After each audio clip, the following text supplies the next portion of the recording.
Quote from the book on buying consortia. These are made up of firms that form loose groups to obtain advantages on the sourcing market. In contrast to sourcing communities, they exist only until the end of the particular project for which they were created. In order to better understand the context of this, it is important to look at the positioning in the chessboard. Your demand power is low, and at the same time, you're dealing with suppliers that are also not exceptionally strong. Typically, we see this when companies invest in new sites, in remote markets, or aim to overcome initial inertia. And this is what we'll look at in this video. Let's get started. If your company gets invited to support the development of a new mine or a new factory in a new market, you most likely will need to accommodate. The owner of the overall project will have negotiated certain terms with the government. Very often there will be local content requirements to fulfill, and the infrastructure may not yet be there. In the video on P6 Intelligent Deal Structure, I briefly mentioned the meeting I had with Vale executives and their efforts to establish a mine in Southern Africa. There they built everything needed to make the mine viable. They built a town with all the required facilities, power plants, roads, a railway to the coast and a seaport. If you get the chance to support such a project, you are most likely going to join forces with the project owner when it comes to sourcing material.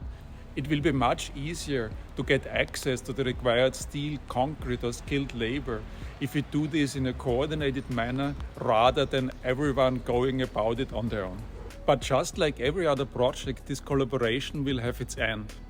Once the mine or factory is up and running, there's no more need for this buying consortium, and each of the involved parties will proceed with their usual business and may even compete. An analogy in the discrete manufacturing industry are the ongoing efforts by European car makers to establish battery manufacturing.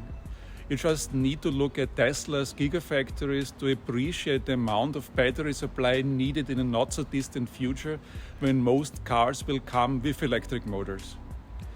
And the European car makers faced a bit of a chicken and egg situation.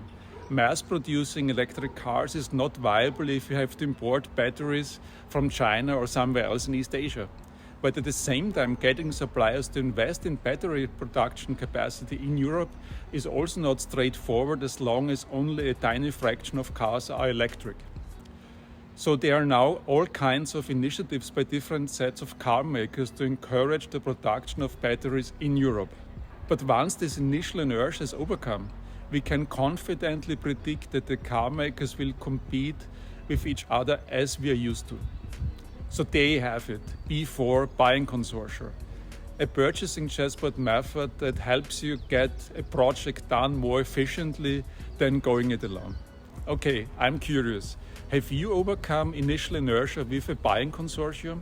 And if so, what did you learn?